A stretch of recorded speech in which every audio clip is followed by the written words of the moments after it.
Ladies and gentlemen, Hebrews and Shebrews, welcome to the Life Podcast. I'm your host, Luke Abafi, and today we're talking to Mallorie Pollok.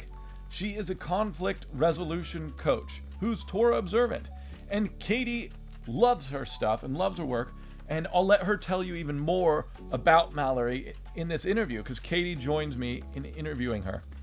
And men, you aren't exempt from this.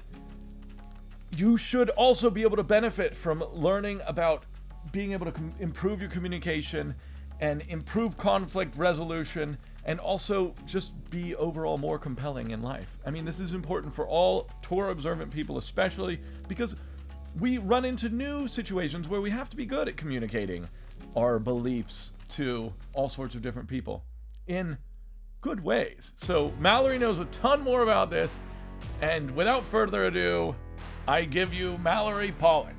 Mallorie, thank you for taking the time to be on the Life Podcast.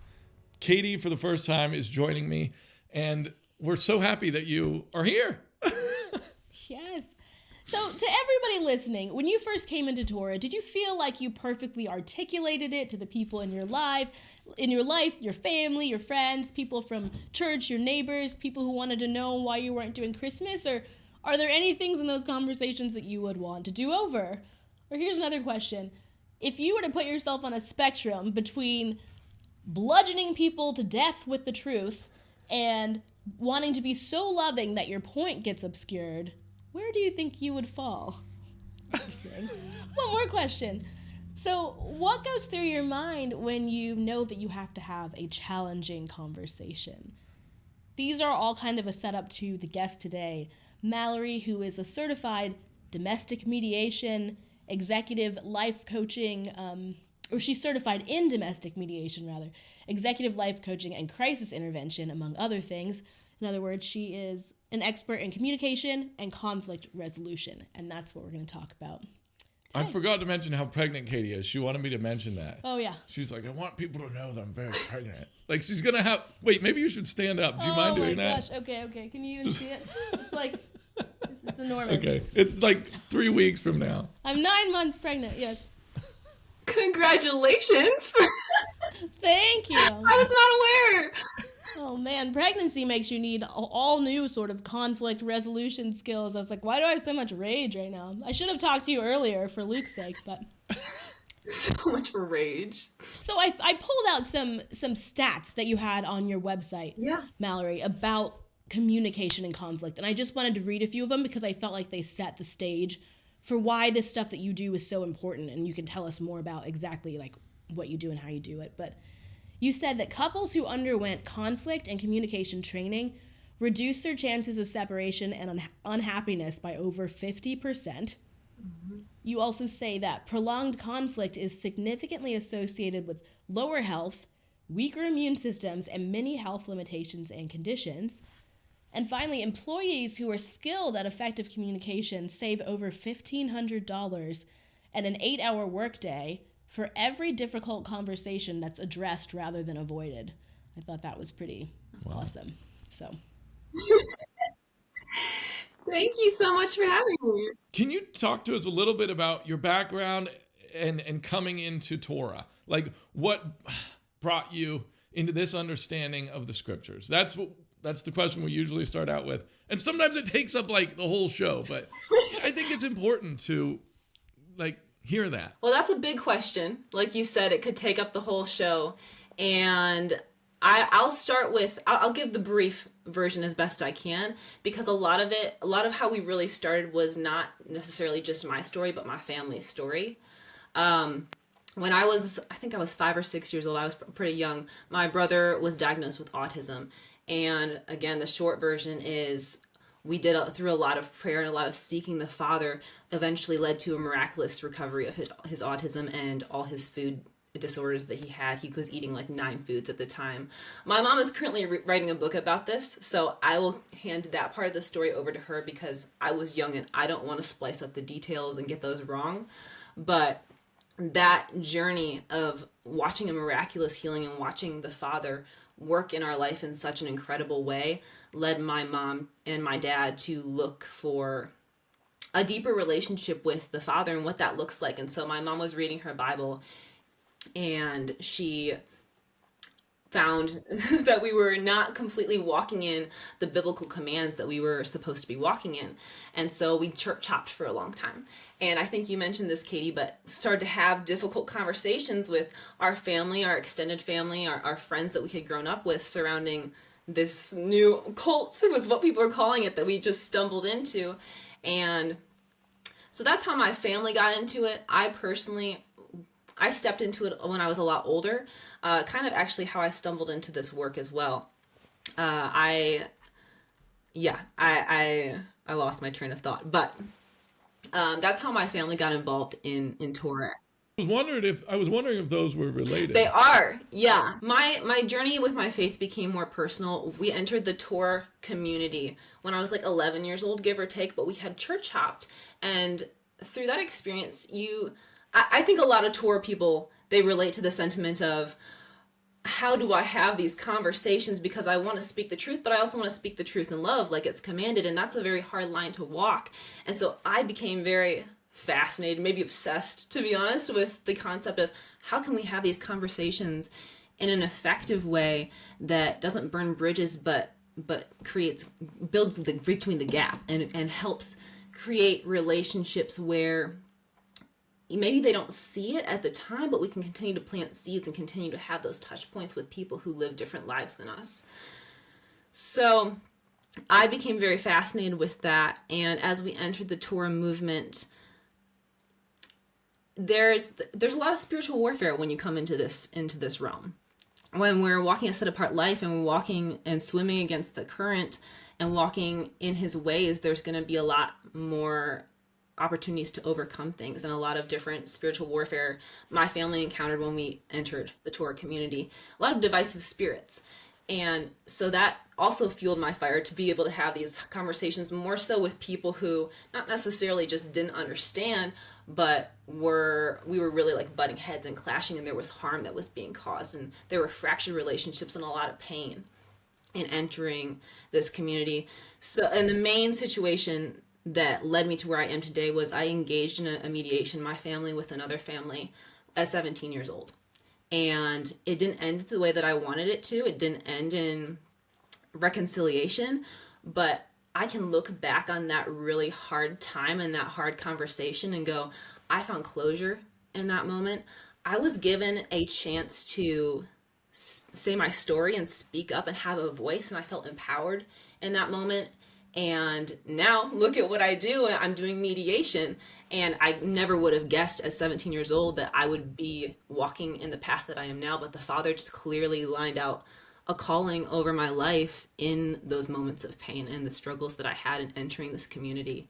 So that healing process post-mediation was really when this walk in Torah became my own, because I started learning how to have these conversations for myself and getting closer in that healing process with a loving God. Did that discussion come before you decided to study this, or were you already studying this work? If you know me, I'm such a people person. I come from a family of introverts, and so it was very apparent when I was homeschooled and I was constantly asking to leave the house that I was the only extrovert in the family. So I've always loved people.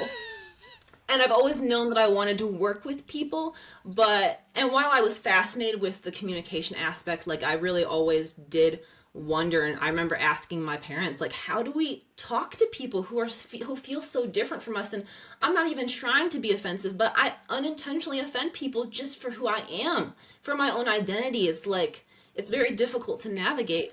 So that's, I think, a common theme and a feeling that everyone who walks in this movement feels. But no, I didn't ever want to go into mediation, or I wasn't ever in conflict coaching until, I didn't really know that until like 2 or 3 years later. The Father was revealing to me, and it's cool. They say, trust the Father, and you'll be able to look back and see how Yah has moved and how he's placed certain pieces in your life to overcome for your glory and for you to have a calling. And I didn't really realize that until looking back. So when you're doing mediation, coaching, you're like brought into a business or something that's having internal conflicts, what do those interactions look like? You show up, everyone's mad at each other, and then what do you do? That's a great question. So there's a lot of different, I guess there would say there's two primary ways that I respond to referrals that I get or cases that I receive. And just as context, I'm primarily contracted out right now to a local school district, and I work for them as mainly my day job, and I'll get referrals for cases to work and mediate with students and staff members in the schools. And then outside of that, my consulting agency, I will go into businesses primarily locally, or sometimes I've done a little bit of work in the Torah community, and it will either end in a mediation, so bringing people together and creating that space of safety to help guide a conversation and hopefully end in whatever communication goals that they've created. Or I will go in and do some consulting. So, okay, we recognize maybe you're lacking in values, or you're lacking in, there's a tense, walking on eggshells feeling in your work environment. How do we set some preventative goals and change a little bit of the culture in your organization or your church or your community to help work through that? So there's two different responses. If there's a particular harm, I would recommend mediation. If it's more of an ongoing, this is like a chronic issue, we're going to need to go in and do some deeper work. It's not just going to be a sit down, one and done, we had a conversation and you're good. I'm curious about a hypothetical situation that might be applicable to a lot of our viewers. And let's say they came into the Torah and their family, maybe their wife, let's say it's a husband, maybe his wife does not agree, and they've just had to carry on living in an almost spiritually disparate way. I mean, obviously there's a lot of commonality between mainstream Christianity and Torah Observant Christianity, but if they reach out to you, how would you begin that resolution? Is there, what would be the end goal? Would it be that you want them both to believe the same way, or would it be that you just want them to be able to live together in a happy manner? Yeah. Well, I work primarily, like one of my first questions to the person would be what their goals are. So if they're interested in getting on the same page, then that's something I can help them work with. If it's more so, okay, we've agreed to disagree, but we still have a marriage that we want to keep outside of this that is important to us. How can we communicate better with this difficult friction in our belief systems now? That's something that we could work on as well. It's dependent upon, one, what their goals are, and two, the most important thing in all of this work is all parties have to be open to the process. And so a lot of times, unfortunately, with a situation that I will see is one person doesn't want to do the work. They're not in that space mentally or emotionally at the time. And so maybe they don't want to do a mediation, or they don't want to do any individual coaching or consulting. And so in that case, I would work with one of the individuals on, we recognize that this is outside of our control, how this person is wanting to respond right now. And that might just be where they're at. They're not ready to grow. We have empathy for that. But how can you do your best in navigating the situation and navigating, especially the conversations?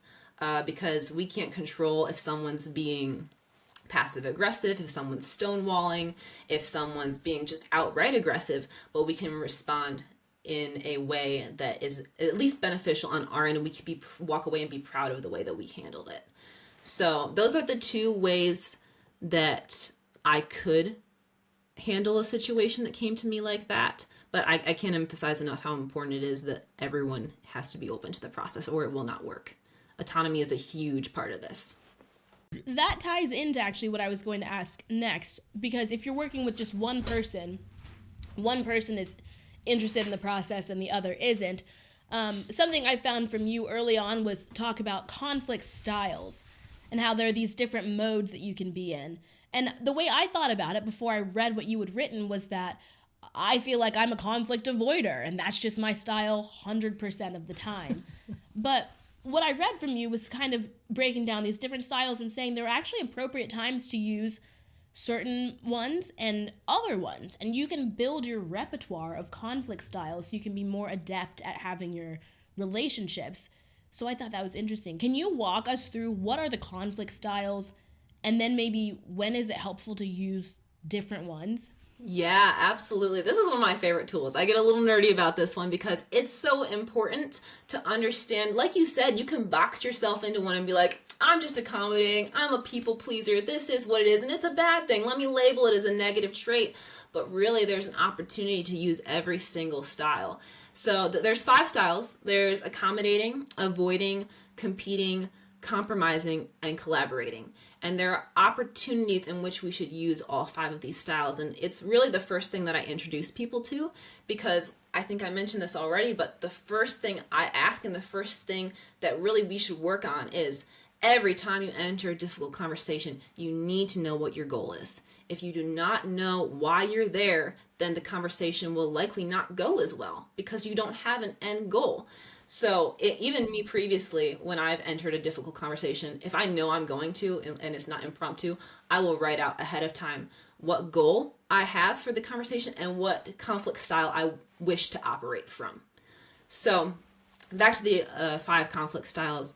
Accommodating is, I'm just gonna go along with what they're saying. It's not worth the argument because it's maybe a smaller thing or there's a power dynamic. Those are some common reasons that you could accommodate. Avoiding is a tricky one because I think, Kitty, you mentioned this. I like to avoid too. Avoiding is the one that is least often desired to use. We don't really want to use that one unless there's a time constraint, really. Okay, so this isn't a good time. Like maybe your husband's walking out the door to work. You got 2 seconds. Not a great time to bring up, hey, you didn't do the dishes again. You know, like maybe when he comes home and he's restful and, okay, hey, I noticed you left the dishes in the sink. How can we work on this? Could be a better time. So it's not avoiding forever. It's avoiding temporarily. That's a big part with that conflict style. Competing is a tricky one, especially for personalities that are a little bit more assertive, a little bit more bold. They like to lean into that competing style of, I don't care as much about the relationship, I care more about being right. And there is definitely a time and a space for that. If there's a safety concern, if you're in an abusive relationship, you do want to be in that competing style because it's important for you to get out of there if you're ready for that step. Or if I had a situation where I had to quit a job because of some issues that were going on. I had to navigate and operate from that competing style because I had to say, hey, these are the reasons that I'm having to leave. We're not collaborating anymore. I'm gone. So competing style is often used when you want to end a relationship. Compromising, collaborating, those are somewhat similar. Compromising, though, we see it more in the workplace, is when it's really applicable. It's less of, oh, how much can I give you and how much can I take, and more of how can we equally divide and conquer this problem. So it's much more black and white and less emotional. Whereas collaborating, okay, I recognize that you have these needs and I have these needs, and maybe I'm going to give 80% today and you're going to give 20%, and tomorrow I'll give 40% and you'll give 60%, and that's us collaborating. So those are quick responses to my conflict styles that I could also give you a lot more, but I do have an ebook on this, actually. If anyone's interested, it's on my website. So, all right, I like this question. What are the most common mistakes people make that cause others to stop listening to what they have to say? What are the most common mistakes that people make to cause them to stop listening? Did I hear that right? Cause other people, like the people they're talking to. Okay. Yeah. In a high stakes conversation? Sure, yes. Okay. So really the main thing that shuts people down is defensiveness. And so I talk a lot about building spaces where we can avoid people getting defensive. And so one of the biggest things is keeping an open mind. So one approach that I have is, even if I feel like I'm really well studied and solid in a topic, I don't like the word debate, but if I'm going to go and have a conversation with someone about maybe a political difference or biblical, something we see differently in the Bible, but I feel like I've studied it well, always approach it with an open mind, in the sense of, at the very least, like, I know I don't know everything. I can learn at least one thing from this person. So having that mentality, instead of walking in, I know everything and I'm going to tell you why you're wrong, that shuts down people immediately. Of course they won't want to listen to you, because why would they want to listen to you if you can't learn anything? So that's one of the biggest things that I think shut people down and prevent them from listening, is not having that open mind. On top of that, another good tip is to always approach your conversations from the get-go with shared values. Hey, I recognize that maybe we don't see eye to eye on this, but you and I both agree that we want everyone to get along in the congregation. So while you want things to happen this way and I want things to happen this way, we can come together and agree on the fact that we want everyone to get along. So how can we get to this common goal? We call that a mutual purpose. So always finding a mutual purpose will help encourage that listening spirit. You mentioned defensiveness. I have this issue. I am a ninja when it comes to like excuses. I can flip it. I can make it his fault. You know, it's horrible. And I know this is an issue, so I'm working on it. The Holy Spirit's trying to fix me. What are some ways that you can, you talked a little bit about it, having an open mind, having a joint purpose. How can you combat defensiveness in yourself? Because you talked a little bit about helping soften that with other people. When you feel it coming up in conversations, what do you suggest? You are not the only one. This is something I struggle with too.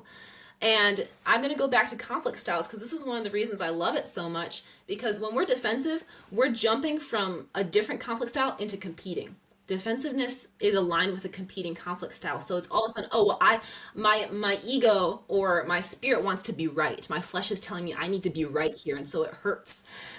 So the biggest way that we can work on that is either physically or mentally letting the person know, hey, I'm feeling defensive. I need to take a step back. Can we come back to this conversation in 5 minutes? Or, hey, I need to take a couple deep breaths right now. It sounds stupid, but I've done it. I've told other people to do it. I work with my students, and literally we work on coping skills. How can we step back from the situation, either in our brains or actually physically, so that we can return, realign with the conflict style that we want, and realign with our goals. And this also is where prep work, if you know you're going to enter a conversation and it's not impromptu, prep work is so helpful in that, because we have set aside time to visualize how we want to enter a conversation. And the more we visualize and prepare and pray around something, the better we can be prepared to walk into a conversation in the way that we want to. And not to say that we're not going to ever get defensive, because it will happen, but the more prep work we can do and the more visualizing and prayer we can do around our goals, the more likely we will to align with that in reality. I feel like I hardly ever set a goal for like a hard conversation. But you know, interestingly, the one time I remember intentionally doing this, it's when we were shooting The Way, and Luke had an interview scheduled with a guy from a church who his mission was to show how toxic and horrific the Hebrew Roots movement was. And he said, I'll do an interview with you guys if you come to my church, and then we'll go out to lunch and we can talk. And so Luke scheduled this whole interview, and I remember thinking to myself, this guy is hellbent on showing why this is a horrible thing. So I'm not going to change his mind. Our conversation, that's not even the goal of it. And I remember just kind of thinking that to myself. And that interaction with him, it felt fine. Whereas other interactions I'd had with family or friends felt awkward or tense. And I'm just realizing from what you're saying, I actually did have a goal with that, whereas most of the other ones I didn't. I just was like blindly going in. So And we had a really good Thai. Yeah, we had lunch. Great Thai food. He was a really nice guy. He was a nice guy.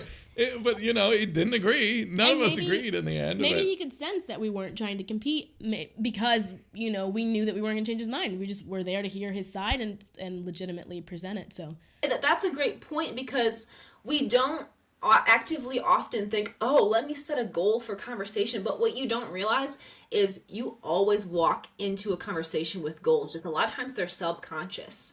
So like the good example with being defensive, our goal in our ego or in our spirit is, I'm going to win this conversation. I need to prove to them why I'm right and they're wrong.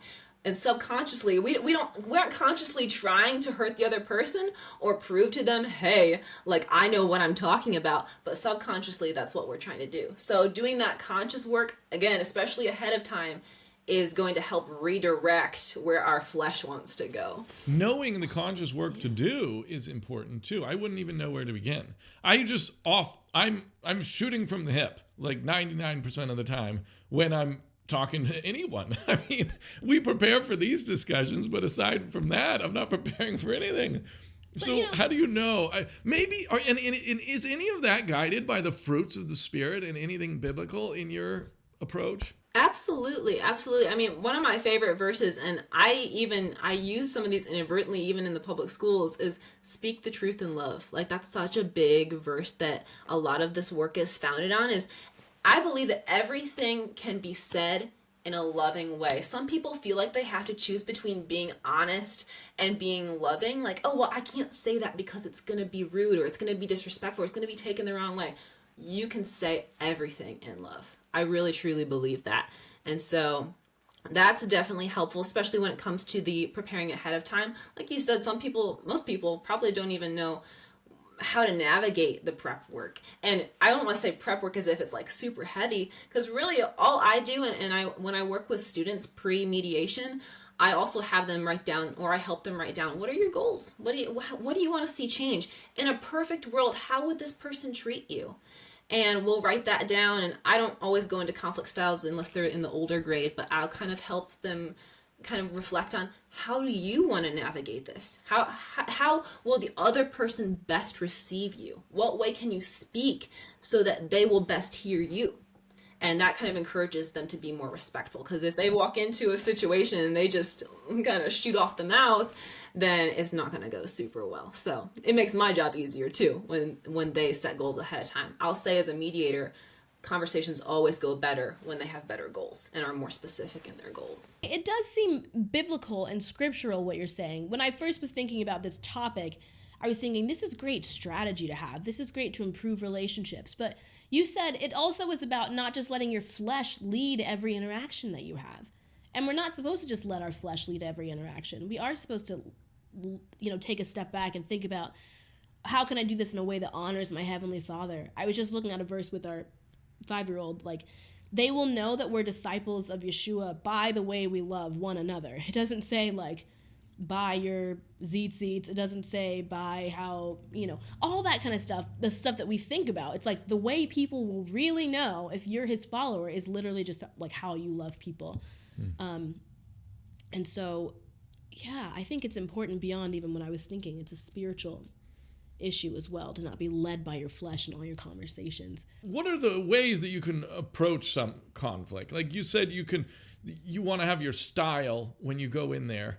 What's is there a go-to style that just always works, or maybe are those the ones you went through already? Does like a style fit a certain kind of goal? Like you were talking about, if you have a goal of like something needs to be moved to safety, you need to be in the competing style. Like, do you match them up like that based on what goal you have to decide how to approach it?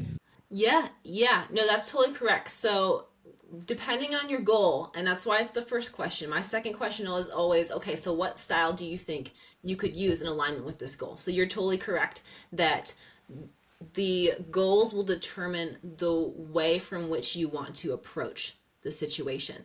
So like you mentioned, competing. If you're in a relationship or a friendship and you're done with it, like you've tried to collaborate, you've tried to work through it, and the person is either just not taking accountability or they've continually harmed you, and it's causing more harm for you to be in the relationship in general than it is for good at this point, then you would have to be in a competing style and say, hey, like no matter what, even if I love you and I have love for you, it's time for me to exit this. And that would be competing, because you're not trying to collaborate them and say, what can we continue to do to make this work? And you meet my needs and I meet your needs. I'm not avoiding you because I'm talking to you, and I'm not accommodating. I'm not saying, hey, it's okay, you can continue to treat me this way. So that's a competing style, and it's an appropriate time to be in that competing mindset. Accommodating is more if there are small issues that don't really impact the relationship. Okay, you didn't vacuum this week, but I can go ahead and vacuum. Like, I'll accommodate to that. You've done so much for me in other areas. Like, let me accommodate, even though we made this deal that you would vacuum every week. Avoiding, I kind of mentioned that it's more with time constraints that we want to be avoiding. So never, forever and ever and ever. That's ghosting. I'm not a pro ghoster personally. But hey, if you're leaving for work in 2 minutes and I had something I want to bring up to you, it might be better that I wait till you get home. And then compromising, that's the hardest one for me to give you an example, because it's more in like the corporate world that should be utilized. But it's like 50-50. How can we best compromise and cut this down the middle, black and white, no emotion involved? That brings up a question for me, but and you me. go ahead. That brings up a question for me. You go first. Mine is crazy. You go. All right. Mine is just selfish because I find myself in this situation a lot. Okay. Yours will apply. Mallorie, way more. tell me what to do. This is why I end up not responding to things often, because I'll look at, say, an email and I'll say, I don't know the answer to that. Either I need to look at Luke. It's a new situation I've never dealt with before, that like a solution needs to be engineered out of thin air, or I don't want to, but I don't know how to say I don't want to. Something like that. But most of the time, it's because I don't know the answer. So then I just won't respond for a long time. Or ever. Or ever. I try to go back to it, but... Yeah, maybe 6 months later. What do I say? What can I say in the moment to like buy myself more time to figure out and not just leave people hanging? Because this is an issue that I have, I think. Oh my goodness. I'm a hypocrite. I'm the worst person to ask this question, because I probably have like 72 unread text messages on my phone right now. I'm not gonna lie. I'm really bad with this too. Hey, I'm in good company. Yeah. But I guess the way that I would choose to respond when I'm, living my best life is like you said, if you have to go talk to Luke about something, or if maybe you need to do a little bit more research before responding, it's more of a complex thing. I guess maybe it's a question back to you, is how would you feel to just communicate that directly? Hey, I got to go check with someone. Can I get back to you in a little bit? Or in order to give you the best response, it's important that I take a little bit more time to work on this. Is it possible that I could get back to you later? Or preferably if you give them a specific time frame, that's always better. But how would you feel about communicating that directly? It sounds good. It sounds so simple when you say it like that. Just make that a canned response, baby. I know, yeah. Almost exactly what she said. We can go back and watch this. I like it. And it sounds very boom. Considerate, because it's like you do want to, So if anyone emails us now and watches this You're and gonna gets get that email. the canned response from Katie, but you'll know why. If you send me because something she doesn't know the complicated. answer right away. It's because I don't know. Okay. So my question is probably not at all related, but maybe it is. Okay. So we're talking about conflict resolution styles and all this stuff. And it makes me think about how not just humans communicate, but animals communicate with dominance. And it makes me think about that guy whose name, I can't remember, the guy who trains dogs. And he will grab him on the back of the neck. On TV? Yeah, what's his name? Caesar or something? Caesar, whatever his name is. Dog whisperer, whatever, yeah. You know who I'm talking about? Yes, I do. Okay, all of this is leading up to say, it's all leading up to say, when you go into these situations, do you need to think about beforehand how much you're going to give, and how maybe you need to be solid and be strong like he is with the dogs. Like he has to nip them on the back of the neck with his hand, and he has to show his dominance, is what I'm trying to say. And do you ever have to do this in the conflict? And what would that be called? And how do you do that? What's the pecking order, I guess, of these things? Because you talked about giving and having space and saying, okay, you don't have. I won't mention that you didn't mop or whatever. But when do you have to be strong and be like, no, this isn't what we do. You're getting nipped. And what's that called, and how's that work?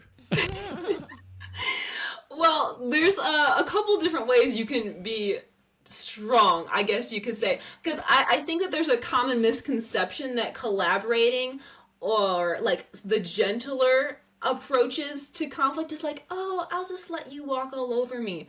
That's not what I teach at all. If you have goals, you can advocate for yourself. It's just a matter of how you do it. You can be totally strong and firm in what you want or what you need and communicating that, but communicating it in a way where you're not shutting the other person down.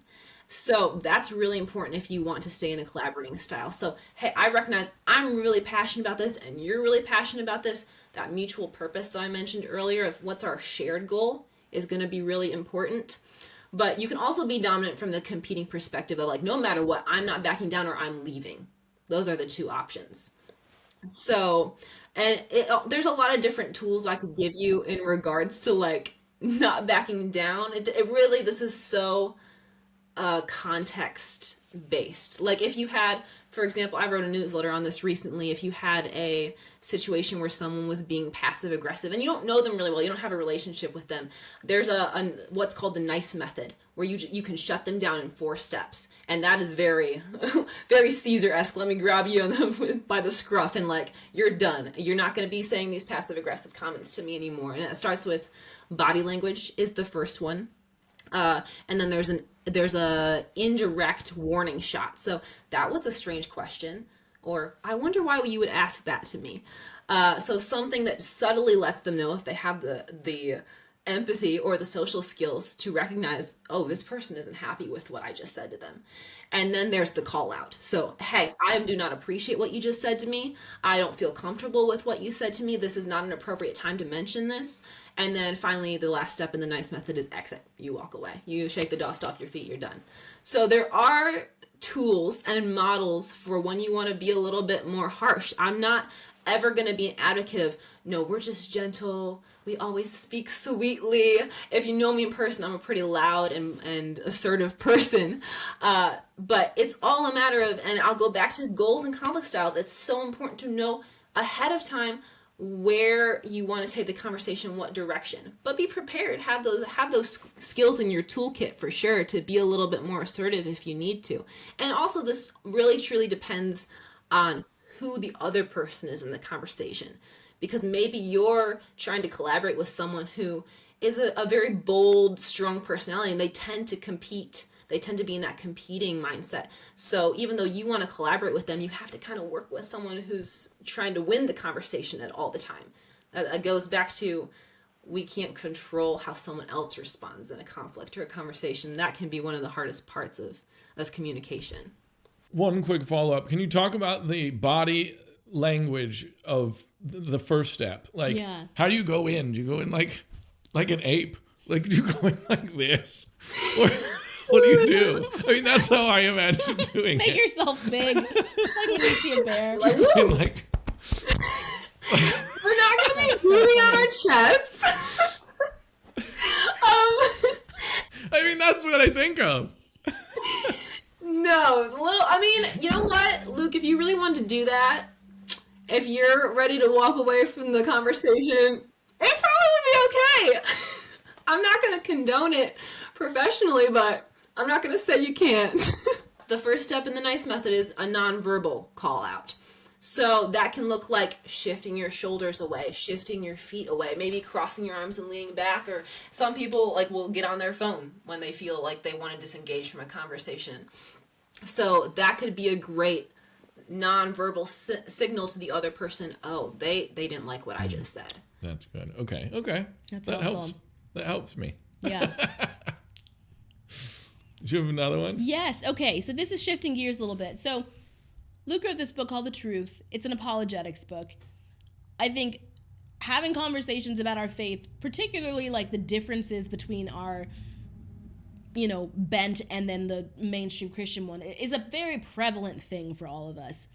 And even in writing this book, it's like you're trying to be persuasive, and you're also dealing with subjects that are so important to people, that are so ingrained to like how they were raised, their family, their memory, like everything. Christmas, for example, it's like you want to rip away every, good warm childhood memory they've ever had.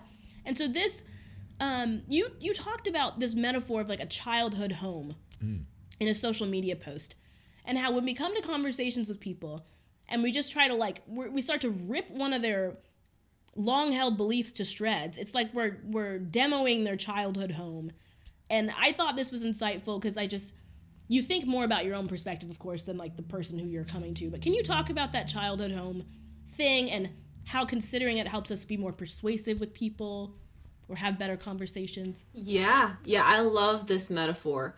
So what Kate, you're referring to, I talk with this a lot with clients, is the concept of your belief system is like a home. Because if we think back to a lot of our belief systems are formed in childhood anyway. So it's your childhood beloved home. You've had this for forever. It's been decorated a certain way. You have this bedroom that you grew up in with all your stuffed animals in the closet. It's so near and dear to your heart. And everybody has one. Everybody has a childhood home. And if our beliefs are a childhood home, and I walk into your home unannounced with a sledgehammer and I say, this isn't a good vase. This couch sucks. Let me rip this up. You need a new one. Let me bring you a couch. It's in delivery. It'll be at your porch tomorrow. You're not going to be very happy with me. But if I walk into your house and I recognize that some of these beliefs, maybe from my lived perspective and my narrative, could be better, maybe I'll knock on your door. You got to be invited into a house if you want to change someone's beliefs. They're not just gonna just be totally chill with you hanging out in their kitchen if they didn't know you were home, or if they weren't home. And then there's just a lot of metaphors with this. So you want to be invited in, number one, first and foremost. Number two, if you want to persuade someone a little bit better to change something in their home, maybe invite them over to your home first. Say, hey, look at my belief systems. What are some things maybe I could change? How do you feel about this wallpaper? Do you like it? Do you not like it? How about we work on this together? And then when you go and visit their house next week and come over for dinner, they might be a little bit more open to you making some recommendations about some things they could change too. So that's another big thing. And going back to the sledgehammer, how we go about this. Should we do it in a destructive manner? Are they going to be happy if we just start putting holes through their wall? They're not going to be super happy with that. We want to be able to, going back to conflict styles, I'm obsessed with this, collaborate with them, being that collaborating. Okay, how about you help me? Let's tear down this. Let's demo this together and we'll build it back up the way that you said you wanted it and I said I wanted it. Let's collaborate on this. So I think it's a really good metaphor to recognize that people's identities are so intertwined with their beliefs. And so when you say that you're disagreeing with an aspect of something that they believe, a lot of people will take it as, oh, you're disagreeing with who I am. And so you have to be really careful about recognizing that, remembering that when you walk into someone's home. I'm not just saying, oh, I disagree with X, Y, and Z. They're taking it as you disagree with my identity, who I am as a person. So that's really important to have that empathy walking into someone's home. I have a follow-up. So you talked about making space in your home for them to weigh in as well and for them to feel like you could learn something from them or whatever. Does it work if it's on different topics? Let's say you're having this Bible conversation, not quite agreeing, but then they're like great at gardening and you're like asking their advice and saying, I'm going to take that into consideration. Like, will they feel the reciprocity of like, they want to learn from me, even if it's not about the same topic? Does that make sense? I think, yes, that makes sense. I think that can be helpful.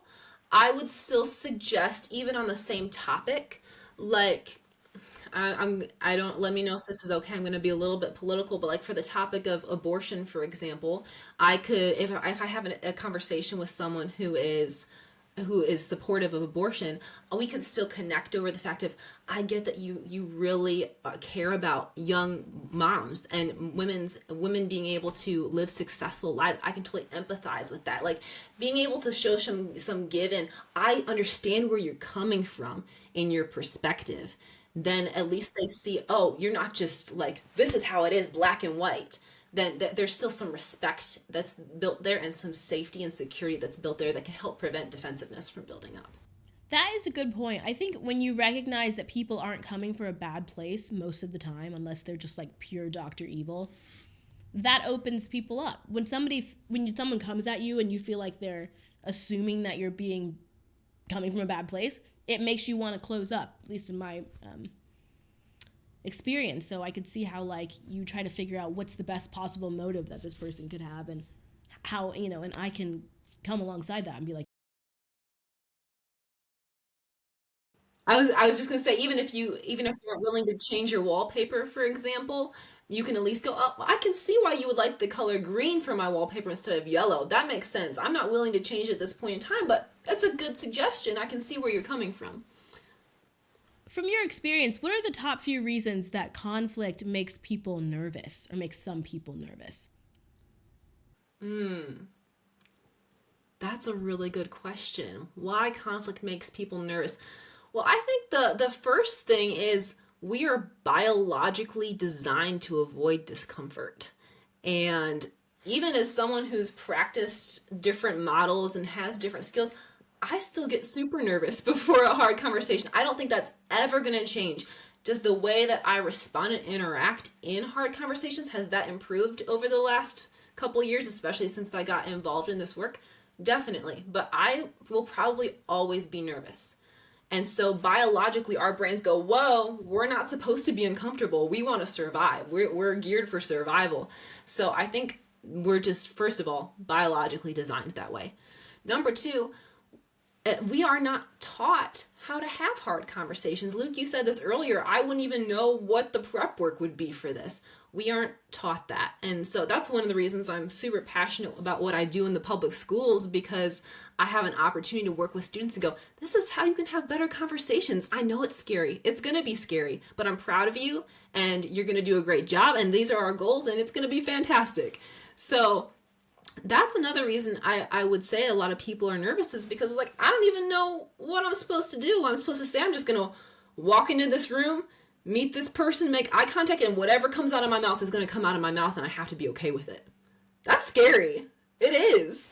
So those are probably the two biggest reasons that come to mind. I really love this whole idea of just having some kind of forethought going into some of the most important conversations likely that people will have. No one thinks about it. They'll spend forever researching what car to buy or even what phone to buy or whatever. Yep. But they won't spend 5 minutes thinking about like how they're going to approach or strategize for discussions about with their boss, about their job or a raise or et cetera, et cetera. So it's very cool what you're doing in general.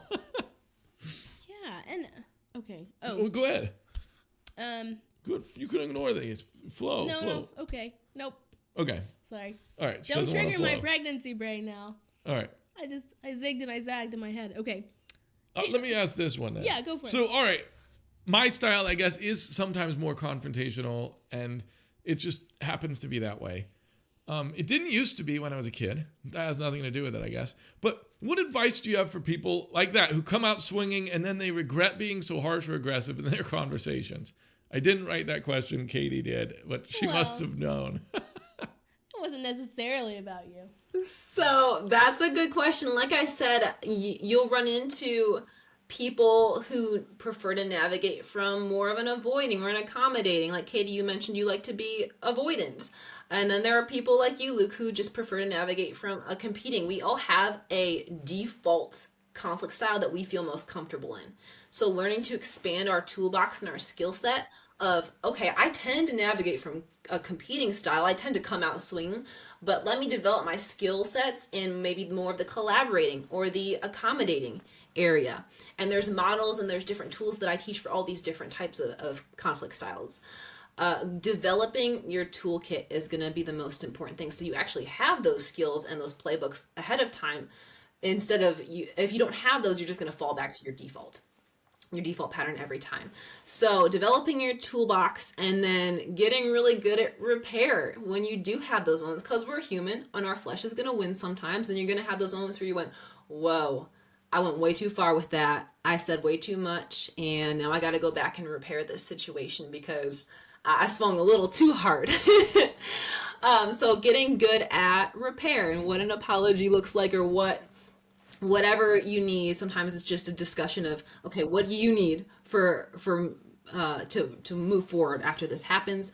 And having that conversation with the other person of, okay, so if you notice that I'm getting heated, can you let me know so that I can take a step back? Because sometimes we get our blinders on and we go red.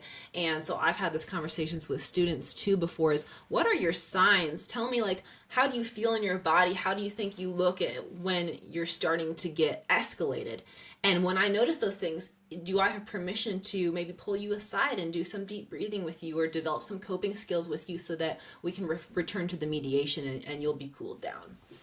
And an adult can do that with themselves and build up their own coping skills. But even having that conversation, if you have a partner or a friend and you tend to butt heads a little bit, of recognizing some signs and being able to come up with a way when you're both calm, hey, when you get heated again, how can I let you know that maybe we should take a break or take a step back and return to this?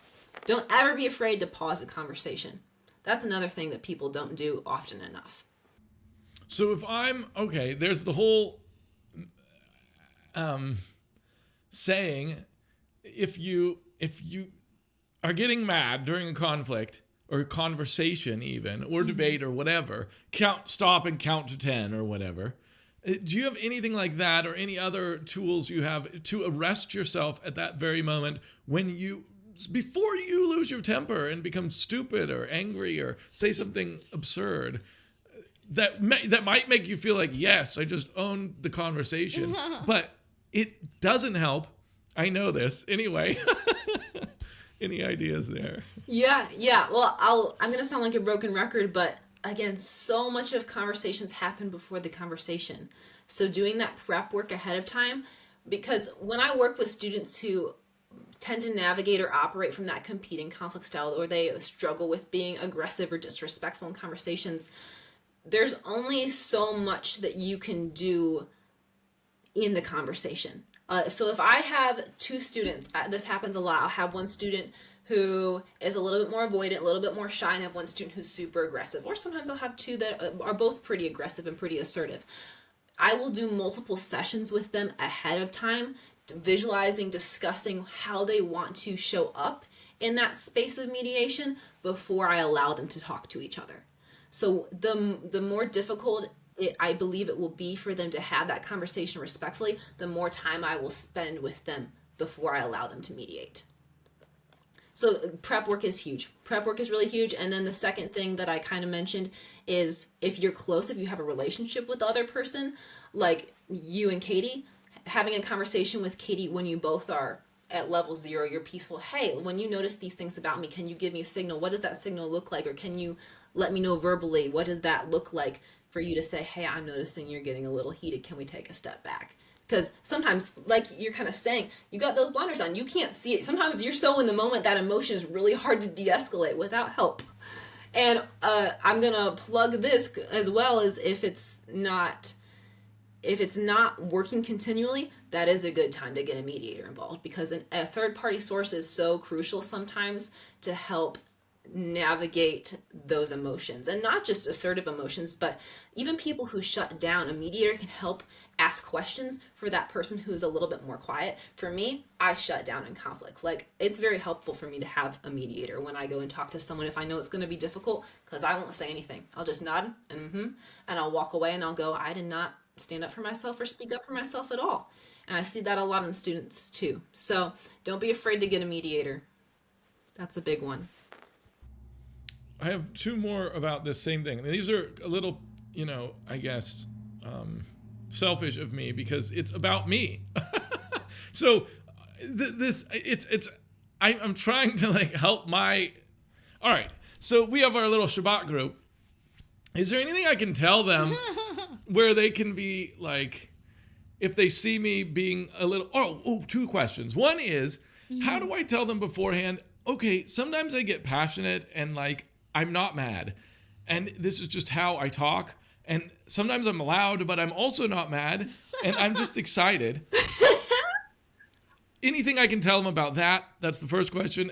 And then the second question is, what should I tell them to tell me when I am being a jerk? If I'm being oh, blah, blah, whatever, if I'm being a jerk, what kind of signs should they give me? Just, do they wink at me, or?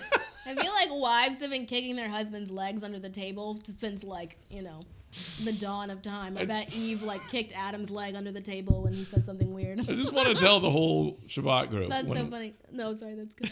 I love this. This is great. The answer to the first question is a question back. No, it's great. Sorry. My question and response, though, what's preventing you from saying it the exact way you said it to me? I think I have said that to them, actually. I've said, listen, guys, don't think that I'm mad at you. I'm not. I just like talking about this stuff, and I get excited and energized by this. And so sometimes I come off as loud about it and blah, blah, blah, but I'm never mad about this stuff. So I have said that. Yeah, exactly like that. And Actually, there haven't been any troubles, so there's no problems really. I just want to head that off. So basically, I've already done what I need to do, you're telling me. That's great. Yeah, the way you're communicating it sounds very Luke. It's very forward, but it's very still kind and it's direct and it's great. There's nothing wrong with that, and it sounds like it's been a great way to describe and set that expectation of, hey, this is just how I talk. Doesn't mean I'm upset.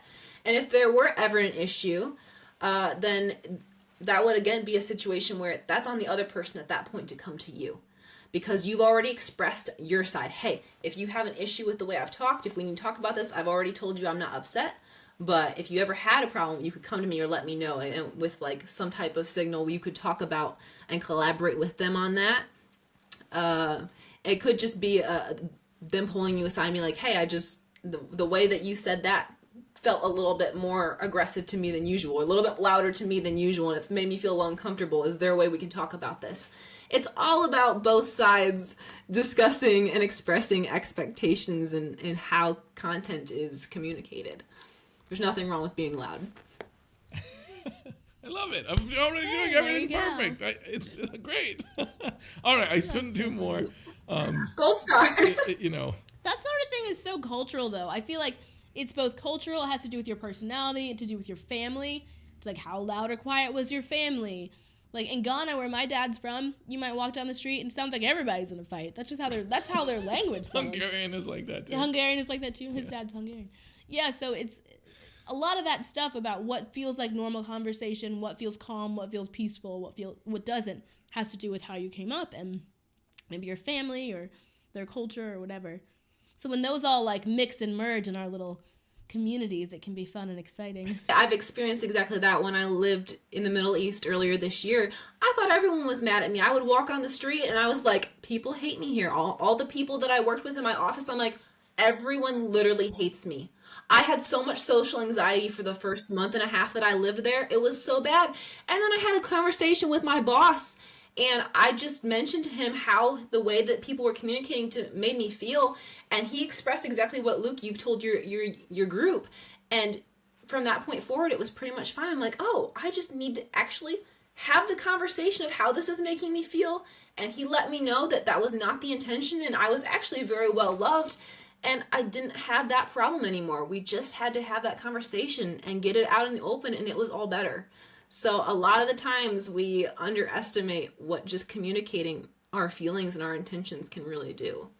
This episode of the Life Podcast is brought to you by The Way documentary, The Truth, Reformation 2.0 Apologetics book, and Truth Tracks. The Way documentary tells the story of our movement. This is the story of people who were trading Easter ham for Passover lamb and Sunday church for Saturday Sabbath, all in an effort to live like their Savior. It dives into their stories through their own voices and into the history and theology that show how the church got to where it is today. The Truth, Reformation 2.0 is the only book of its kind, an all-encompassing theological treatise that answers every question a mainstream Christian might have about why you want to keep Torah. And finally, Truth Tracks are small comics, beautifully illustrated, that use stories and scripture to remind Christians that once we are saved by grace through faith, we are called to live and do the instructions of Yah, his Torah. If you want to learn more about any of these products, go to thewaydoc.com. That's theway, D-O-C, like documentary.com. Wow, that's so cool. That's really helpful. You lived it. You lived it. Yes. So was everyone just yelling at you? Were they like, were they just very brief, or were they abrupt, or what? That's what it felt like. People are very direct there. Like, so someone would say something to me and I'd be like, oh my gosh, it was not sugar-coated at all. And I love to dance around the bush. I'm just like, woo, this is so great. And they're just boom. And it would sting because I wasn't used to them. Like, they must just hate me. And my boss and all my coworkers, they would make fun of me. They would make jokes. And I'm like, they genuinely do not want me here. I remember my second day in the office, they made fun of my glasses being too big. And I was like, what? This is so weird because it's just so different from American workplace culture. And by the end of it, I was just dishing it back to them. I just didn't recognize that it was all in good fun. And they just joke with people that they actually love. And it's nice to know that, like, you know, your original feeling about somebody, how they're talking to you, or, you know, the vibe they're giving isn't even always what's really, like, what they really feel like. And so actually just having the conversation can lighten that load so much, it seems like. You probably started to get the understanding of how we as Americans are so different at communicating than all the other countries. My family's all from Europe, and my dad's side of the family. And so they all talk about how Americans talk and how they're always smiling all the time, which they think is crazy. No one is smiling anywhere else. It's like So only funny. here do people smile most For no of the time. reason. It's maybe just even Midwest. Anyway, I don't want to get off on that, but Okay, can I shift gears a little? Yeah. So, not that this isn't a great train, but I just had this other question that about your work specifically and tools that we can take from what you do. So Yeshua said, blessed are the peacemakers, right? And how there are other scriptures about being ministers of reconciliation, helping to reconcile people with their creator and hopefully in our communities, bringing peace. It's interesting because Yeshua is also like, I'm a sword that divides, so there's both. But when it comes to being a peacemaker, are there tools that we and like everybody listening can take from what you do into the conversations that we're in where there's like fights and stuff to help mediate and create peace like in the environments that we're in? So you're asking how more people can mediate when they see issues in their communities. Right. Is that what you're asking? Yeah. How can we be peacemakers, like not just as like a Christianese phrase, but like what would we actually do, let's say, if we stepped into a situation where we felt like we could help make peace? Yeah. I would say maybe this isn't the exact answer you want, but I'm going to start off with the first thing that I think of. And what I've noticed in communities and congregations is, and just in general, a lot of the best things that can be done to create peace in these groups is more of a macro level approach of what are our values looking like as a community, and how do we communicate those to everyone so we all know that we're on the same page about what we value in this group. And when conflict does arise, do we have a specific consistent response to it, or are we just kind of flying by the seat of our pants every time something comes up in the community? So I'm not answering this individually quite yet, but I'm saying as on a macro level, that's really where a lot of the work I see needs to be done in these communities, is having systemic approaches to things that are consistent and that are communicated across the board from the top to the bottom. Everyone is aware of what the values and the expectations look like. And also you have preventative habits for relationship building so that we have stronger relationships that are less likely to fall into conflict. The stronger the relationships and the stronger the bonds within the body of Messiah, the less likely we are to have injuries. So that's the first thing that comes to mind. That's a little bit off the cuff. But individually, giving everyone space to have their story be heard, I think, is the first thing. So if you're not, and this is hard if you're not directly involved in the conflict, I mean, my first suggestion is don't get involved, which I do think also happens in many communities is, oh, well, I see something's happening over here. Let me go jump into it and see if I can fix it. I'm not condoning that, but I'm saying if you're on the outskirts of some larger corporate conflict, making sure everyone has the space to be heard is a big one, and not just going, okay, we're just going to shut this down, brush it all under the rug, because that happens a lot. So being an advocate for that, I think, really would be the biggest thing individually. If you're having a corporate issue, advocate that you have conversations and don't push things under the rug for the sake of unity. I think that's a false unity that we experience a lot in the church is, oh, well, if we just don't talk about it and pretend it's not there, then we're unified. We are. but that'll come back to bite you. I've seen it time and time again, not just in faith communities, but in organizations and in schools and everywhere. Even individually, we tend as humans to pretend things don't exist, and then they get too big to be fixed, or to be fixed without a lot of work. So advocate for that. That's the biggest suggestion I could give. And when it comes to like communicating values and stuff, this is kind of like, maybe I'm thinking too technically about it, but like, how often do you need to do that? You know, let's say you have a Shabbat fellowship or something, and you want to just have certain things that are part of your culture of your group, how you interact in your group discussions, you know, like what it's like during worship. Is everyone just sitting down and like not engaging? Or they like, do you want people to stand? Like just little things like that. How often do those things need to be reiterated until it becomes like culture? That is a great question. That's one of the first things I ask people when we talk about values, is how often are these communicated? Can the people in your community even list off the main values that you have? That's very rare for people to be able to go, oh yes, this and this and this.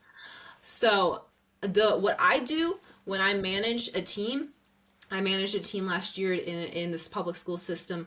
I managed all the facilitators that were out in the district, and we came together once a week for a like meeting. And that's how I would always start the meetings, is we're going to go over our values real quick and what our intention is for this meeting. And then we jumped into the meeting. When I do focus groups or classroom circles with large groups of students, I give an intro to why we're here, what we're doing, and then I go, and these are our values. Can we all agree to our values today? So generally speaking, you want to be saying them often, repeatedly, not just because people are forgetting, but as a great, because your values should invigorate you. They should not feel like a burden. They should be like, wow, we're all coming together under this mutual desire and these mutual values that are our foundation. So let's be excited about it. This continual reminder should pump you up. So how that would look in a faith community, it could differ depending on like where you want to place it, but I would say bring them up every time you meet. Every time. That's, like I said, it should be a breath of fresh air. It should be exciting. How do you know if a conversation has been successful? Like, you've prepped, you're ready, and you're going into it. I'm sure that this is going to vary from situation to situation, but in general, is it because someone changes their mind and you're like, yes, it changed their mind? Normally, that's the only way I know if a conversation is successful. Like, they agree with me now. I've succeeded. Or how do you do that in your line? Yeah. Good question. I believe, I'm going to, again, sound like a broken record, but if you know your goals before you go into a conversation, you'll be more clear on whether or not you achieved those goals post-conversation. However, with that being said, one of the values that I preach is actions speak louder than words. I think that's also very biblical. So you may not see that goal achieved overnight. Mediation, restorative practices, restorative justice, the things that I do are not an overnight process. And I'll tell people that before they go into mediation. I will say, you may have a good conversation. You may even have maybe a semi-bad conversation, but you won't fully know until you give it time to play out, because people don't just change with the snap of a finger very often. Humans change in a process. It's going to take a while. And so I'll go back and refer to my cases 3 weeks later, then a month later, then another month later, then 3 months later. That's the standard of follow-ups that I do to make sure that the goals were met and the conversation was successful. It might not be the answer everyone wants, but you don't always know right away. And I will also submit that sometimes a conversation that felt bad and felt really gross and uncomfortable can do a lot of good, and you'll see that later down the line. Another question for you. Sorry, I'm taking all the questions. Do it. I'll give you the others. It's great. Let's look at this community. Let's look at the Torah Observant community in general. Most of the time, the problem and the situation that they encounter is they're talking to a close relative, a friend, and usually that person is asking them, why are you doing these things that I'm not doing, that you're telling me that the Bible says you need to do? How do you respond why you're doing it? I mean, what's your advice for the Torah Observant community, basically, specific? You know what it's like. You know all these crazy situations and conversations where we're just by virtue of living your life and practicing your faith, it's seen as condemning the other person, sadly. So what are your thoughts about that? Yeah. So in regards to having conversations as a Torah believing individual with people who don't walk in that way, the biggest thing that I would suggest to begin with is we have to remember that the Father opens eyes. Yah is the only one who can open the eyes of someone. And I think a lot of people, especially when they're fresh and they're walking, they're like, well, how could you not see this? This is so beautiful. This is such a blessing and honor. You get pumped up and excited about it and you want to share it with people. You get frustrated when you can't change someone's mind. But what we have to remember is that's outside of our control. Only Yah can change and open the eyes of someone to the Torah and why the Torah is necessary. So that it's a struggle sometimes, even for me, because especially as someone who wants to control situations, if you're that kind of a person, you want to punch it in their head. You want to go, why can't you see it? It's beautiful. But we can't do that. I'm going to go back to the childhood home analogy. You have to recognize we can't come in with a sledgehammer. It's going to take time. We can plant those seeds in the field, but the plants aren't going to grow if the Father doesn't rain. And we can't control if the rain comes down or not. So planting the seeds, having as effective of conversations as possible, but giving them space and recognizing I can't control this outcome. A lot of it, I hope I'm answering your question correctly, but I think a lot of it comes down to trust and letting go. And those are some of the hardest things in this work. Wow. So basically, let me see if I understand this. And it seems like it's related to our conversation with the guy, the Hebrew roots heresy guy, Tony Yu. That's the one she talked about earlier. It's like go in to the conversation already being okay with not convincing this person. Yeah. And just from the perspective of planting seeds, like representing your cause well, and then have no preconceived idea that they're going to change their mind. Don't worry about that. Let it go and leave it in the hands of Yah. That's basically what you're saying. Yes, and for two reasons. One, you will maintain the respect. They will respect you because of the way that you approached it, because they still have that feeling of safety, that you didn't go in and completely smash their house. So if I come in and I go, you're wrong, the beliefs you have are stupid, how could you ever feel that way? That person's never going to want to talk to me again. And that relationship is completely shot. And number two, you're continuing to build a safe space where as someone progresses through life and has new experiences and the Father reveals different things to them, they can come to you and they'll have that safe space that is still maintained to ask questions because they know that you won't ridicule them for disagreeing.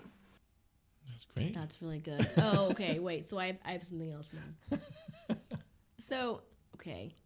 People go nuts on social media. Debating the Bible in these threads that are like 300 comments long. I've even gotten into a few of them back in the day. She's gotten me into them now recently. Well, you think you're just going to post one thing like, oh, this is just my response to it. And then they come back with 12 things, and I'm like, all right, Luke, now take it. You know, I feel bad, but... She's done this. It was an accident. Times. I didn't mean to, but... I mean, other than... Now I just sort of extract myself completely. It's overwhelming, but...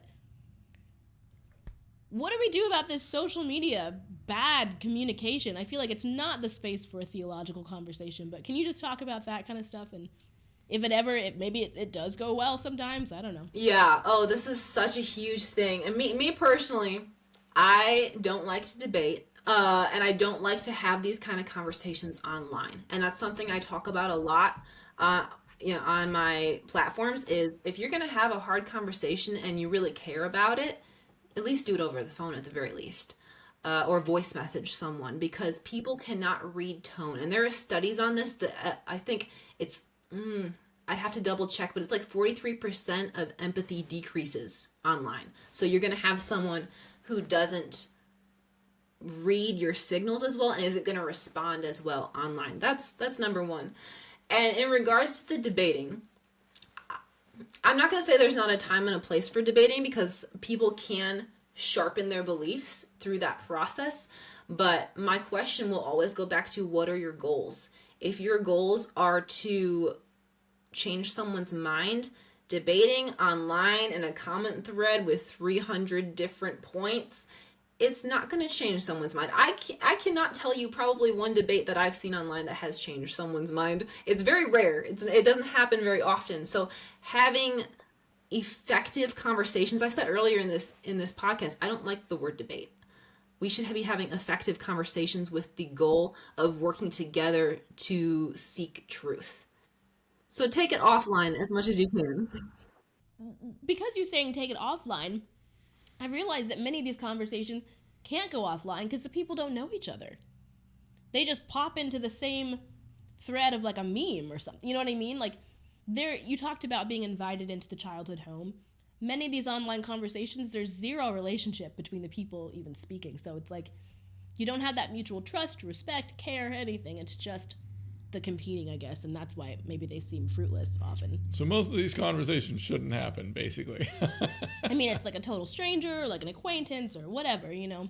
Yeah, I would never make a blanket statement of you should not debate online, because like I said, for me, I have been in a couple debates online a while ago where it did sharpen my personal skills, but again, go back to your goals. If your goal is to work with the other person to change their mind, to seek truth together, it's likely not going to align with whatever conflict style it is that you're navigating from, which is probably the competing conflict style if you're debating. So recognize what your goal really is. And if you don't have a relationship with this person, but you like to hear more about their beliefs, then private message them, ask them for more. Hey, I saw you posted this. It felt a little weird or a little confusing to me. Could you elaborate more? Give them a space where you listen, and then share open-mindedly. Oh, okay, I see how this could make sense. Or I see where you're coming from with this point. Do you mind if I share what I'm seeing, or my narrative? Or do you mind if I share these couple verses? What are your thoughts on these? Approaching things, especially online, from a perspective of curiosity instead of judgment is going to maintain that safety so that people don't get defensive. It seems like so much undergirding all of your work is loving your neighbor as yourself. That's what I'm seeing everywhere, and people just aren't doing that. And it seems like you're guiding them into doing that in how when they discuss with their neighbor, loving their neighbors themselves. It seems like it helps solve so much. Yeah, absolutely. I mean, that's really the foundation of maintaining. I'll go back to that safe space, that security. You have to maintain that, and we're not gonna keep that if we're being aggressive, if we're being divisive, if we're being closed-minded. Love is the foundation of the work. Yeshua is the foundation, right? Of a house. A house is built on a strong foundation. It's Yeshua, and it goes right back to the house metaphor. I've never realized that before. Okay, how do you handle people who won't change even when you feel that you've communicated well? So let's say it's the Torah person, and they're whoever they've been talking to, they won't change. All right, what do you do? Yes, this is something you're gonna encounter, because we can't control what people believe. We can't control what people say or do. Then this is I have a lot of empathy for people who are stuck in this situation, because I've been in it too. Especially if you really care about them. I really have a great relationship with this person, but we're not getting anywhere. We've had the same conversation over and over. At that point, it's totally up to you. I can't make a blanket statement on how you progress with that relationship, but some people can decide at this point it's causing more harm than good, and we just need to set some healthy boundaries and either see each other less or completely just not see each other at all. Or if you choose to maintain that relationship, or if it's a family member or someone you work with and you're stuck with that relationship to some extent, you have to learn how to navigate it. And so having a conversation about the conversation at that point, being like, I recognize that we're having the same dialogue over and over and over again, and we're getting nowhere. So we either need to talk about why we're getting stuck and how we can have this conversation better, or we need to discuss boundaries so that we can maybe put this as an elephant in the room. It's just going to be an elephant, and we're just going to have to learn how to walk around it. So how can we walk around it together? I would highly encourage having a conversation about the conversation. I think that that's brilliant. And I don't think anyone does that. I feel like people, they will argue with their close family, and the second conversation about the fact that you're believing something different than how they raised you, if it's your parents, or how you grew up with them, if it's your childhood friend or whatever. Not having that conversation about the change, because you've made that change, right, is a huge deal. Addressing the elephant in the room and saying, listen, I know that things are different. I know that I'm living in a different way that seems weird to not just you, but most people in America. Yeah. And okay, I mean, I evidently feel compelled to do this. So how can we keep having our close relationship? Because I still value the relationship that we have. How do we have that with the elephant in the room? And I think that you answered it. That's a simple, straightforward, but necessary thing that I think no one is doing. Yeah, you're right. Good job. I have a follow-up. If I could add to that really quickly. Yeah, go for it. When you don't do that, you create a dynamic where everybody knows that there's stuff that's unsaid, and it creates this walking on eggshells environment where people either have this weird tension, or it can lead to little passive-aggressive quips of I don't know, depending on the situation, but you people will make comments, and then that over time breaks down the relationship. So addressing things as soon as you're ready is the best way possible, because it will deteriorate if everyone can sense that underlying, oh, we haven't talked about it, it's just this elephant and we don't know how to navigate it. So that's really, really important. You just brought up a point that made me remember that. Great. That's great. I have 2 more questions. Go ahead. Okay, so when we have these conversations about faith specifically, sometimes there are, like, I won't call it power dynamics, but like authority structures in play.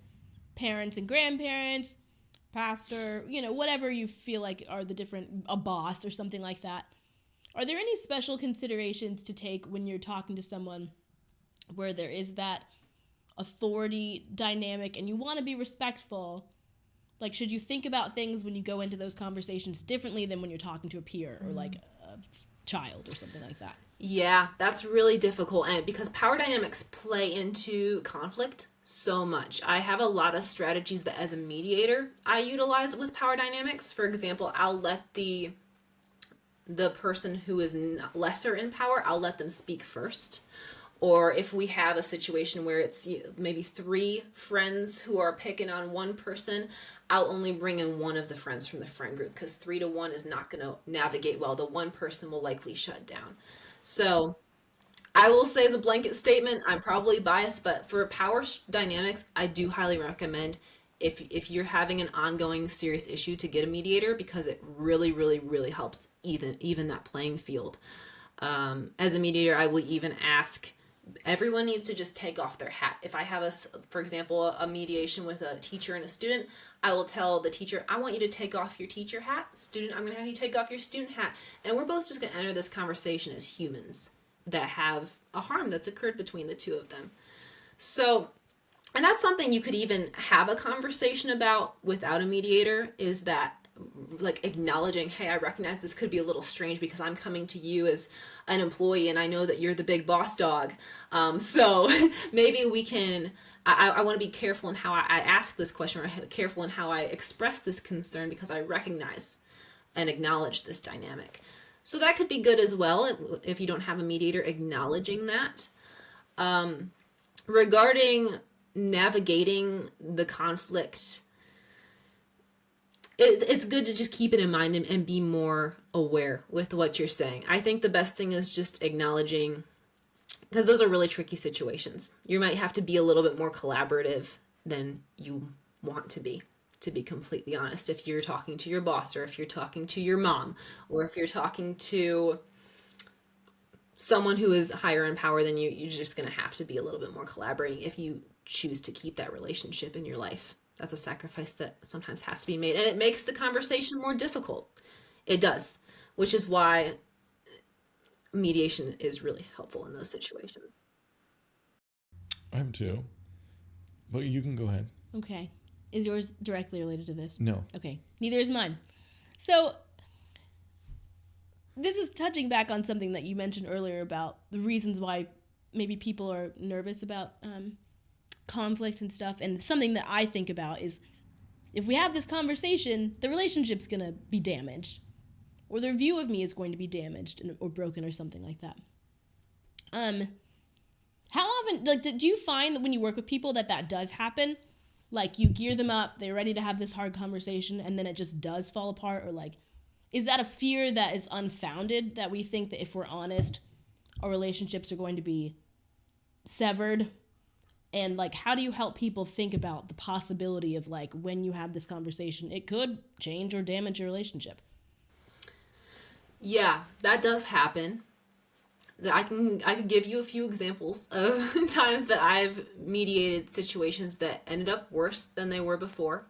And the primary reason for that is because they weren't ready to have the conversation yet. So over time, as I've grown in experience, I've been able to better discern, oh, these people are ready for a mediation. Or sometimes I will say, hey, you're not ready yet. And that's where we'll have more individual sessions, building up mindset, building up skill set, building up coping mechanisms. So if you're really concerned about that, talking to someone you trust and getting a second opinion as well, because sometimes we can get in our head and go, oh, I just can't do this. I can never do this, because we're nervous. But also recognizing, maybe I need to build up my skills. Maybe I need to read a book. Maybe I need to hire a coach. Maybe I need to practice some models. Maybe I need to visualize or write down my goals. And a lot of conversations that end worse than they did before was because they weren't ready or they were ill-equipped in that moment, which those two kind of go hand in hand. And I've had conversations myself. I can think of a conversation that I've had with my family where it ended and I was like, I don't know that we can ever recover from this. And it turns out a couple months later, I processed through some things, the other person processed through some things, and now we have a greater relationship than ever. So I'm saying that in tandem to acknowledge that just because you think something is completely severed doesn't mean it is. A lot of work with humans and work with relationships and communication, and especially words. Words are spiritual. Words are powerful. We have to recognize that it takes time to heal from those things, and I wouldn't say anything's ever too far gone.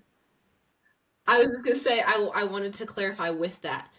Nothing is ever too far gone if both parties still want to work through it. I'm sorry, I didn't mean to cut you off, but that's an important part, is if one person's no longer willing, then it may not work, and that's a hard thing to acknowledge. But both parties are willing, keep working on it. What do you do if you're like, okay, one party's not willing to talk, they're stonewalling, I'm alienated from that person. Do you just have to get used to that? Or is there anything you can do? That's such a hard situation. I feel so much for people who are experiencing that. But I go back to, we can't control where they're at. And, people aren't going to like this, but I would even submit that sometimes if you keep pushing, you could continue to harm what you may have left. Leaving that, if you're still interested in keeping a relationship open with whatever situation this is, leaving that open space of maybe a final message of, I'm here if you need me. If you ever need anything, I'm here. Well, I'm ready to talk about what happened between us whenever you are. But continuing to reach out and go, hey, I need you. We can't just avoid each other. This is really important. Calling them every 3 seconds, it will probably cause more harm than good. Okay. What if it's, okay, now flip it. What if it's you? You've decided, I'm done with this person. Do you have any thoughts about, like, is that okay? Are there times when you should just be done with the person? And are there times when you need to examine yourself and hold yourself against Scripture also? Yeah, that's a good question, because I think this is asked a lot in faith movements, because we so value unity and we still value reconciliation, and that is such a huge and important part. We should not be dividing over small issues. And I definitely lean heavily into reconciliation. I think that biblically we're called to be one body. To say, however, that there is no space for someone to decide, hey, I'm completely done, or to remove someone. If we look at the Old Testament, there are laws for people being cut off. So there is a time and a space when there is an ongoing harm that is being brought to the body. For example, if we literally look at the analogy of a body, if you have a virus that you genuinely cannot get rid of, it is spreading through your body, it is killing the body, that needs to be removed. And that is not a quick process. That is not a hasty process. But there is a time and a space for that after multiple attempts to heal the body, to reconcile. But sometimes on certain occasions that does happen, and I think that some people may not appreciate that perspective. But looking at the analogy of the body and looking at the Old Testament and what laws we have that say that there is a time and place for people to be cut off from the camp, there's also laws that allow reintegration into the camp. That's a big part too. So I guess I'll leave it at that, is there is a time and a space to cut people off when there is an ongoing harm, as like a safety concern. And so if you have someone who is being unsafe and they continue to come back and say, oh, well, I'm sorry, please forgive me, but it's continuing to happen and there's no action, that could be very scary for someone and unsafe for someone. Or if someone's not taking accountability and you've tried to have those conversations to help them recognize it and they're just maybe having some narcissistic tendencies or something like that, then that could be an opportunity too, in which you go, and you can do it. I also will always hype this up. You can cut people off in a loving way. I have had times in my life where I go, I just don't think us being around each other or serving each other right now. And it doesn't mean I don't have love for you, but I can't be around you. I believe it was Paul and Barnabas. They agreed to disagree. They didn't get along super well, and they still had love for each other, but they were on other sides of the world. Good point. That's so good. I remember gardening, like starting the garden the first year and just reading about like, don't plant this and this next to each other. They'll totally like sap nutrients. It'll be bad. They'll be more susceptible to pests, but these things pair really well. And that kind of encouraged me that like, we don't have to have the most affinity or feel best friend or so close with everyone, in order to all be like in his garden. You do kind of find your people that you want to clump together with, and that's okay. Doesn't mean you're hostile to the others, but not everything grows well together. Yeah. Now I have two macro questions about your profession. Can I? Go for it. Okay. So the first one, I don't know if we asked you, which maybe should have been our first question, what you do when someone reaches out to you and they say, all right, I need you. Help me. What do you do? What questions do you ask them? How do you find out what to do and where they are, and then how do you make a battle plan? Can you go through just kind of like the coaching process? Yeah, I guess. Yeah. How do you ingest what they're telling you and like onboard them into your system? That's one. Yeah, great question. So I'm gonna give y'all a little sneak peek to something I haven't really officially announced yet. But in the next couple months, I'm going to be releasing a community assessment. So it's going to be an assessment form that people can go through and answer questions about their community culture and their environment and how relationships are made, how conflict resolution is currently handled. And it will give them a personalized report at the end of it. And then an opportunity to reach out and discuss more live virtually with me regarding their answers. But these answers aren't just going to be, oh, Mallorie can solve anything. I don't even believe in that process. I think that it takes a village. It takes multiple different people. I can't fix everyone's problems. In fact, I can't fix anyone's problems. It's just you doing the work, and I'm just a vessel of the Holy Spirit trying to move for healing in whatever community or whatever situation harm has occurred. So that's going to be out in the next couple of months. But right now, the process is on my website. There's a discovery call that you can sign up for. It's 30 minutes. I'll ask some questions to just kind of get to know you and your situation. what things are looking like, who's been affected, what you want things to look like moving forward, what your goals are. In an ideal world, how things would look, how you're currently communicating. So lots of different questions like that. And from there, we discuss together what I might make some suggestions on what path we would take, because I typically either will push towards I have a lot of free resources, or I have a consulting route, or I have a mediation route. And so I might make a suggestion unless someone already had something in mind. And then from there, we'd proceed, and depending on what path they took, things might look different. Like with mediation, I have to do intakes of every person who's involved and make sure everyone's available and feeling safe with the process, explain that, and then we'd schedule a time and follow-ups and maybe some coaching ahead of time depending on where people are and how ready they are to have that conversation. And consulting is just an ongoing, essentially coaching call depending on how long they want to work together. That's the short version. That's very cool. Yeah. And I'm really excited about your community offering. I think that may be helpful for Shabbat groups, or Shabbat groups who are on the verge of splitting, or who have encountered a problem or a problem person and they won't deal with them. I think that's very important. And so that might be helpful for them. Yeah, that'd be huge. The other overarching question is, okay, let's say you have a person or the group or whatever, and you feel like in order to agree or have the conflict, you need to have a conflict resolution coach. But they are like, no, that's crazy. How do you kind of present the idea to someone and say, listen, this makes sense and it's viable and blah, blah, blah. I mean, how do you convince them that this, what do you do when one party's reluctant? Yeah, I had this, funny you asked this question. I had this situation with an organization recently who wanted to hire me, and one individual was managing a couple people, and she was really pushing to get a third party involved, and one of the individuals was like, that's woo-woo, it never fixes anything, and had a lot of misconceptions about the work that we do.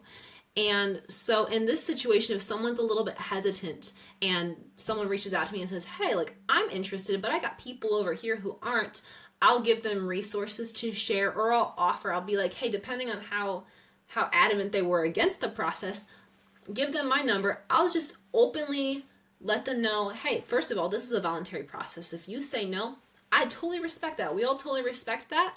I just want to make sure you're totally aware of what this process would look like, so you have an informed chance to say no. So giving them that opportunity, and depending on the situation, sometimes I'll just give the person who is interested resources and kind of third party it. But ultimately, as long as they're informed and are saying no, that's the best we can ask. Whenever I think of conflict resolution, I always think of the FBI guy who's on the phone with a guy who has hostages, for example. This is what I think of. Has those sort of situations, did you study any of that in your training, and does that play in any of that kind of, I don't know, high risk or high stakes, real time conflict remediation stuff? Anyway, that's the question. Do you have to talk down terrorists? Yeah. and kidnappers is what he's asking. Or did you look into that in your studies? I'm definitely secretly an FBI agent. Absolutely. I have read a couple great books. I knew it. Oh no. You caught me. Don't say that to our audience. They're going to be like, I knew she was doing hand signals. Oh my gosh. No, I've read a couple books. Oh my goodness, what is this book called? Who's that guy? You know the guy I'm thinking of. I think we're at thinking Waco. The Waco person. guy is who I'm thinking of. There's a fantastic book. Why can't I remember what it's called right now? But he wrote a book about his experiences negotiating. I believe he was with the FBI and negotiating for hostages. And I have read that book. There's a lot of really good stuff that you can take away regarding negotiation, because a lot of it, is understanding humans and how humans work, and human desires and human flesh and our egos. A lot of that understanding can help anyone have better conversations. That's not something I've really done too much writing about yet, but I would love to. But it definitely plays into it. Like, the understanding of the human brain and human desires is huge in having good conversations, for sure. So if any like little Hebrew community is at gunpoint trapped in their building by the FBI, should they call you and get advice on resolving that scenario? Absolutely. I can talk them down on the phone. That's awesome. That's so funny. Oh man. Sorry, I took a But I have had some situations.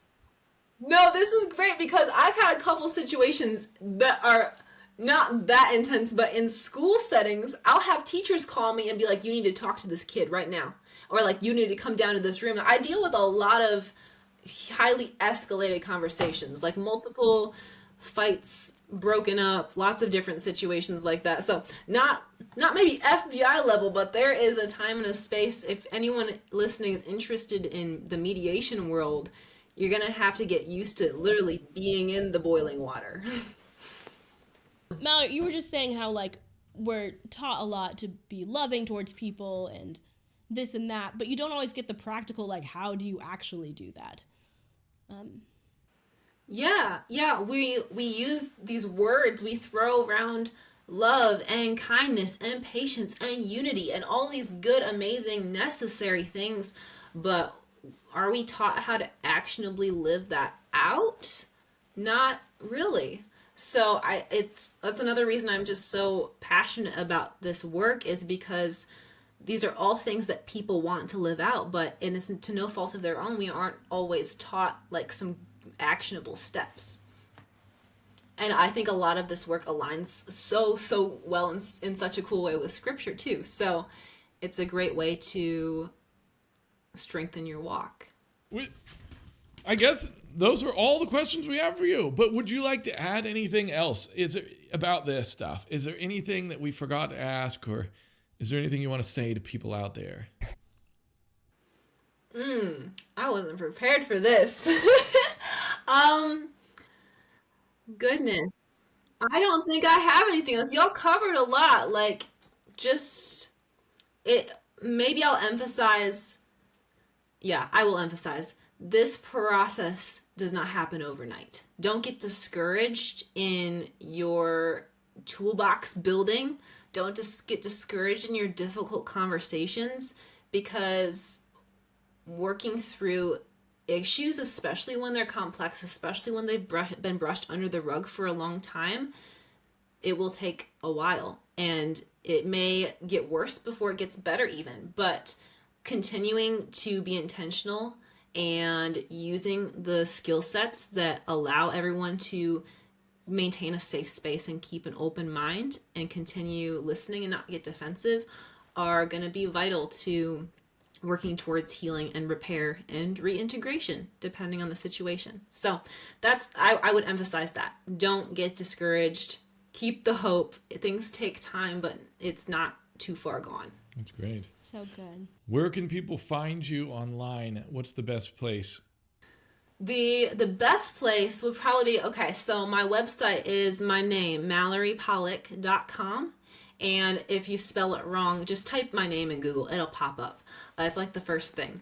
And on there, I have a sign up for a weekly newsletter. In that newsletter, you'll get once a week in under 5 minutes tips and playbooks on communication models that you can integrate into your life. And it's just a really quick reminder of ways you can be 1% better every day.